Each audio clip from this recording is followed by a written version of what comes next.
আজকে দেশের স্বার্থকে বিকিয়ে দিয়ে যারা দেশের স্বার্থ রক্ষা করে তারা ভারতের রাজাকার, তারা দেশের নাগরিক হতে পারে না। এই ভারতীয় রাজাকারদের বিরুদ্ধে আমার একটি সংগ্রামে অবতীর্ণ হওয়ার সময় এসেছে। সংগ্রামে ভয়ের আমার আজকে এই দেশের সম্পদ দুর্নীতি করে এই দেশের আমলারা মন্ত্রী এমপিরা বিদেশে প্রচার করে বেগমপাড়া করেছে। আর এই বেগমপাড়ায় আজকে যারা এদেশবাসীর তারা খেয়ে এদেশের ইমানদার জনতার তারা খেয়ে যখন দেশে থাকতে পারবে না তারা বেগমপাড়ায় চলে যাবে।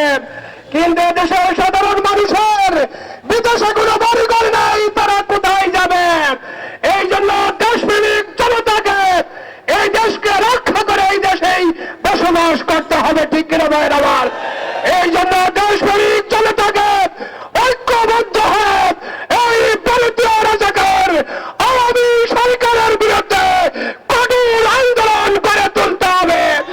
এই দেশের জনগণকে রক্ষা করতে হবে, এছাড়া আমাদের সামনে কোনো বিকল্প পথ নেই। সংগ্রামী ভাইয়ের আমার, আমরা আজকে রাজপথে নেমে এসেছি।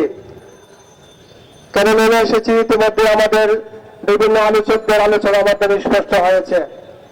আমরা স্পষ্ট ভাষায় জানিয়ে দিতে চাই, দেশের স্বার্থ জলাঞ্জলি দিয়ে দেশের স্বাধীনতা সার্বভৌমত্বকে বিকিয়ে দিয়ে ভারতের সাথে কোন চুক্তি এদেশের ইমানদার জনতা মেনে নিবে না, মেনে নিবে না। আজকে যে দল দফা চুক্তি করা হয়েছে, এই চুক্তির মধ্যে আমাদের দেশের ন্যূনতম কোনো স্বার্থ নেই, সকল স্বার্থ ভারতের স্বার্থ।